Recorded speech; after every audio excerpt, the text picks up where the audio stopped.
오늘은 예수 그리스도를 생각하는 대림절기의 마지막 주일입니다. 우리 구주 예수님도 하루를 사셔도 반드시 이루셔야 행복할 그런 소원이 있으셨습니다. 그것이 예배이셨습니다. 히스기야와 다른 점이 있다면 이 히스기야는 예배 드리고 싶어 하는 소원이었지요.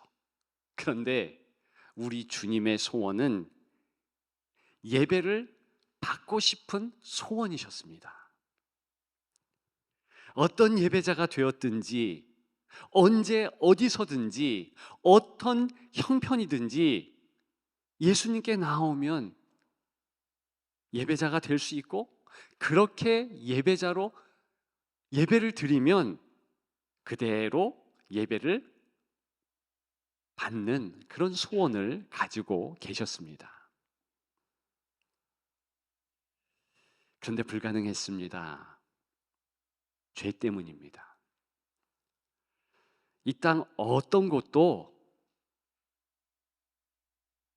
죄로 더럽혀지지 않은 곳이 없기에 예배 드릴 수 있는 장소가 없었습니다. 물론 이 히스기야 시대에 한 곳, 예루살렘 성전, 이 지정한 곳에 하나님이 만나 주시겠다 약속한 곳 예배 장소가 있긴 했습니다. 그러나 그 예배의 장소, 거룩하게 구별되어야 했기에 인생은 행해야 할 일들이 있었습니다. 반드시 예배 드리기 전에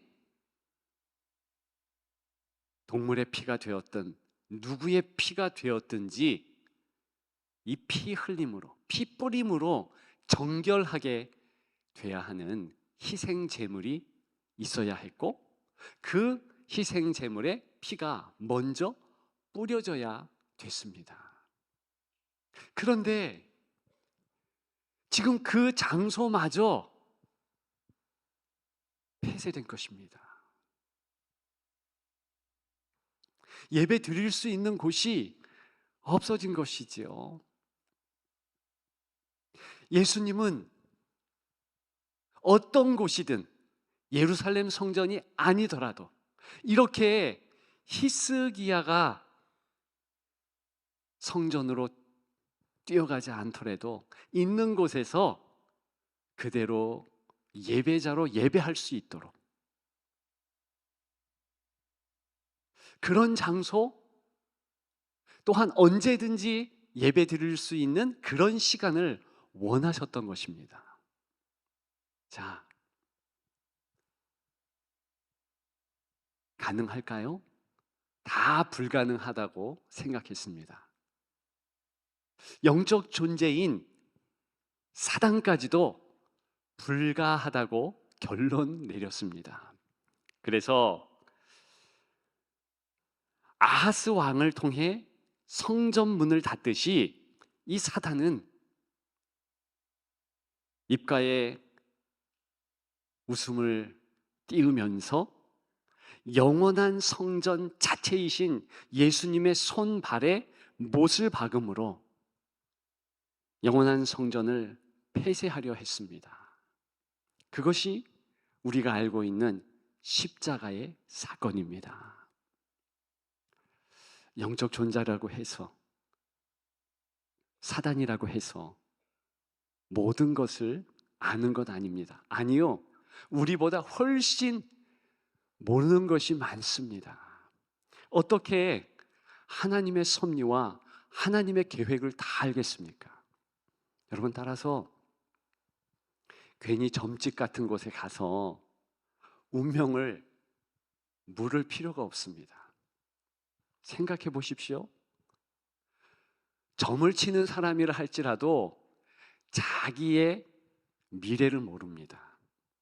오죽했으면 그 일을 하고 있을까? 많은 이들이 싫어서도 하고 있는 거거든요. 정말 짧은 미래, 그것도 다도 아니고 단면, 그것 알 수 있는 것이 사단이고 귀신들이라는 것입니다. 어떻게 하나님의 구원의 계획을 이 사단이 알 수 있었겠습니까? 전혀 몰랐지요. 그래서 이제 영원한 성전인 예수 그리스도, 아하스 왕, 그를 통해서 성전이 폐쇄되었듯이 이제 완전히 계속해서 폐쇄될 것이다. 하나님을 예배할 수 있는 예배자는 전무하게 될 것이다 확신했습니다. 그런데 우리 하나님 아버지께서 어떻게 하셨습니까? 3일 만에 예수 그리스도를 부활케 하셨습니다. 따라서 우리 예수님께서 흘리신 그 피를 어린 양의 세상을 정케 하는 피로 바꿔주셨습니다.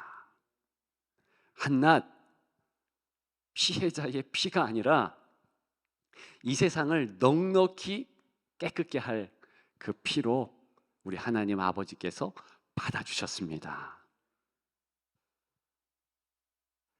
이제는 정말 예수님 소원대로 모든 성도가 예수 그리스도 이름으로 그분을 통해서 전천후로 예배를 드릴 수 있게 되었습니다.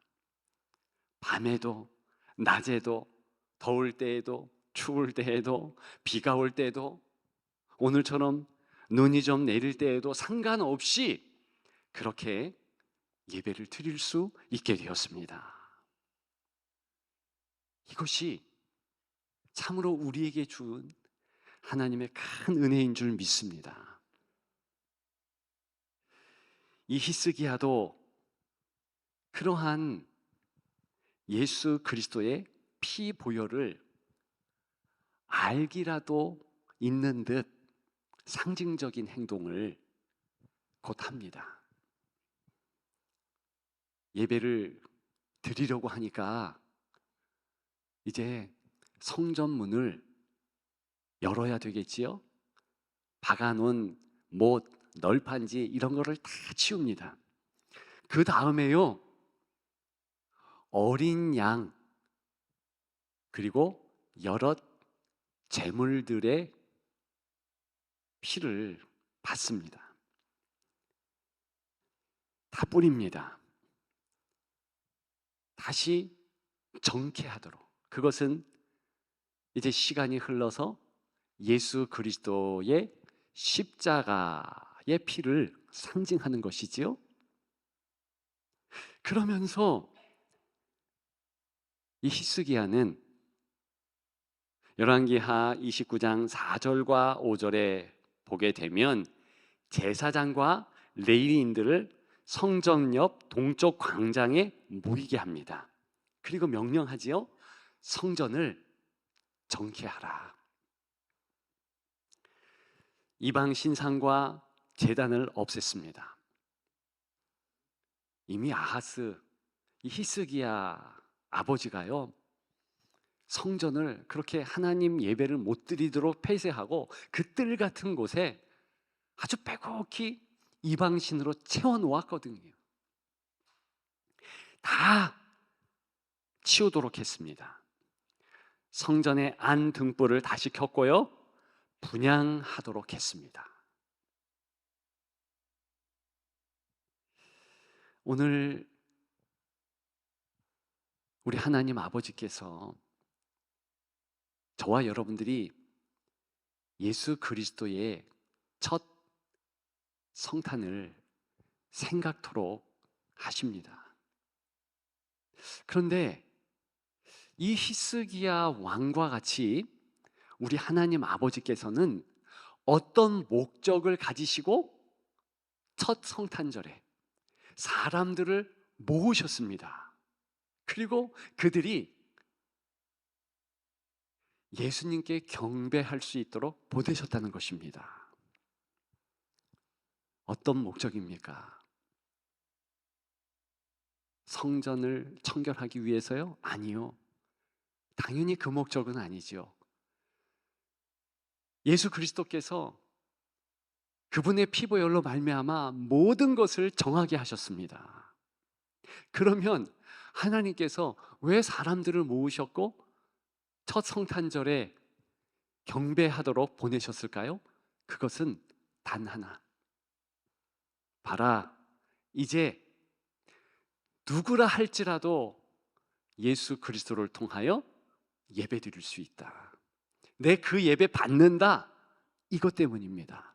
자, 누구를 모았고 누구를 보내셨기 때문에 우리가 성경을 보면 그 사실을 너무나 잘 알 수 있을까요?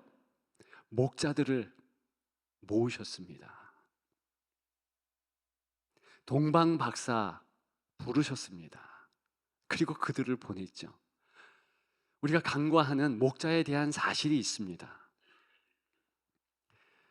당시에 이 목자들은 세리급의 죄인 중에 죄인이었습니다. 그들 모두를 그렇게 취급했어요. 일단 이 양치는 자들은 정결법을 무시하는 사람들이었기 때문에 그랬습니다. 야영을 해야 되잖아요. 양들 치는 게 쉽지 않습니다. 중동은 더 그렇습니다. 쉴 새 없이 이들 저들 저 계곡 이 계곡 다녀야만 했습니다. 씻을 시간이 없어요. 씻을 물도 전무합니다. 그래서 항상 정결 예식에 의해서 깨끗이 손과 이 발과 얼굴을 닦아야 하는데도 불구하고 이들은 길게 몇 년 동안, 짧게는 몇 개월 동안 씻지 못했습니다.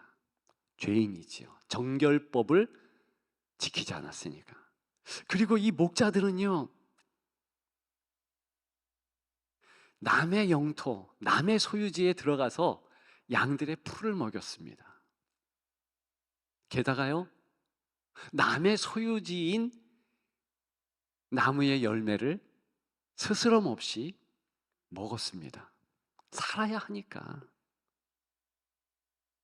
들에서 생활하는 이들이니까 당연히 자기들을 합리화시켰고, 그런 모습을 보면서 동네 사람들 또한 이스라엘 대부분의 사람들이 저들은 세리급의 죄인들이다, 그렇게 취급했다는 것입니다. 그들이 첫 성탄절 예수 그리스도의 경배 예배식에 참여했다는 것입니다. 뭘 의미할까요? 이제는 주님의 이름을 부르면 누구든지 어떤 형편이든지 어떤 처지에 있든지 예배할 수 있고 내가 그 예배 받는다, 그런 뜻입니다. 동방박사들, 이들은요 이방인 중에 이방인들이었습니다.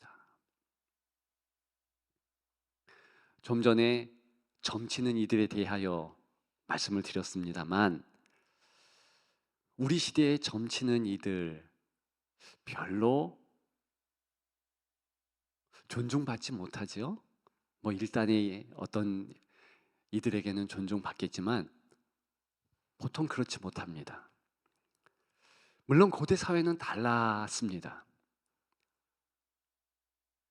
하늘의 별을 보고 점치는 것을 과학이라 그렇게 여기는 시대였습니다. 그럼에도 불구하고 그렇게 하나님 외에 다른 것을 보며 운명을 논하는 자들, 게다가 철저한 이방인들, 그들은요 절대로 경멸을 받으면서 예배자로 나아갈 수 없는 이들입니다. 할례를 받지 못한 강아지 같은 자, 개와 같은 자로 취급받았다는 것입니다. 그런데 그들이 그것도 언제 예수님을 믿는지, 언제 하나님을 알고 경배하는지도 모를 그런 배경을 가지고서 예수님 앞에 나와왔고 예배 드렸다는 것입니다. 성경은요, 여기에 주목합니다. 누가 예배 드렸는가? 사실은 언제 예배 드렸는가? 그것은 말하지 않습니다. 아침에 예배 드렸을까요? 저녁에 경배했을까요? 몰라요. 왜요? 그게 중요했다면 정확한 시간을 정해서 써 놓았겠지요. 기록했겠지요. 없어요. 그것은요, 우리가 언제든지 새벽이든 늦은 밤이든 한낮이든 예배 드리면 된다는 거예요. 프리하게 어느 때든지 감동되면 예배자로 서라는 것입니다. 또 한 가지, 언제, 몇 월 며칠 성경에 쓰여 놓았습니까? 없습니다. 우리가 12월 25일로 성탄절을 지내는데 그리스 정교회 같은 곳은 좀 더 뒤로 해서 성탄절을 지냅니다. 언제 맞느냐? 정답이 없어요. 교회력에 따라 우리는 11월 25일 그날로 예배 드리는 것뿐입니다. 왜 정확한 요일을 가르쳐 주지 않았을까요? 그게 중요하지 않기 때문입니다. 언제나 성탄절처럼, 언제나 주일을 주님 오신 날처럼 경배하라는 뜻이지요. 주님을 사랑하고 예배자의 마음만 가지면 365일, 52주 동일하게 내가 첫 성탄절과 같이 받을 터이니 너희는 예배하라. 그 뜻이 있는 것이지요. 가장 중요한 것은 누가 예배 드렸느냐 이거예요. 금방 말씀드렸듯이 그 예배 드린 자들을 설명하면서 우리 같은 이들도 예배할 수 있다. 예배자로서 나올 수 있다. 나갈 수 있다. 그런 마음으로, 감사함으로, 기쁨으로 정말 나갈 수 있는 것입니다. 예배자가 될 수 있는 것입니다. 성경은 또 한 사실이 그것과 더불어서 중요하다고 말합니다. 장소예요. 예배드린 장소가 어디였습니까? 구유가 있는 곳. 그곳이 마구간이다. 성경은 정확하게 얘기하지 않지만 동물이 있는 그런 마구간 같은 곳이라고 말하고 있습니다. 당시의 문화는요, 그곳 예배 드릴 수 없는 곳입니다. 예배 드리려면 말씀드렸듯이 몇 가지 반드시 행해야 되는데, 특별히 동물의 냄새가 나는 곳에서는 예배 드릴 수 없어요. 거룩한 향불이 피워져야 되고요. 예배자는 정갈한 그런 모습으로 예배 드려야 마땅한 거예요. 그런데 지금 마구간이라니요. 거기는요, 일반 잡부들이 가서 먹을 것을 주고 동물의 대소변을 치우고 그런 곳이 어떻게 예배 장소가 될 수 있겠습니까? 그런데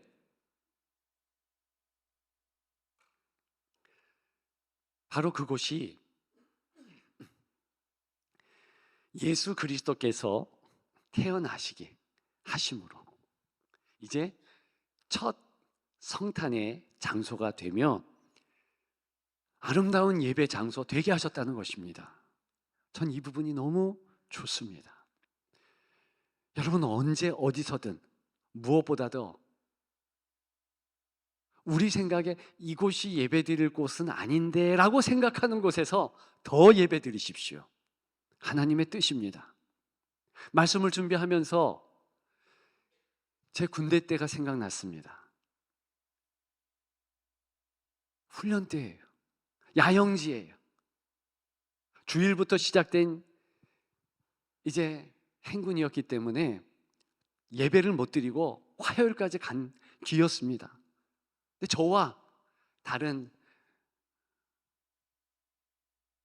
바로 위 고참 사병 한 사람과 누가 들을세라 몰래 뒤쪽으로 가서 조심조심 작은 소리로 그렇게 찬양하고 외웠던 말씀 같이 나누고 그랬습니다.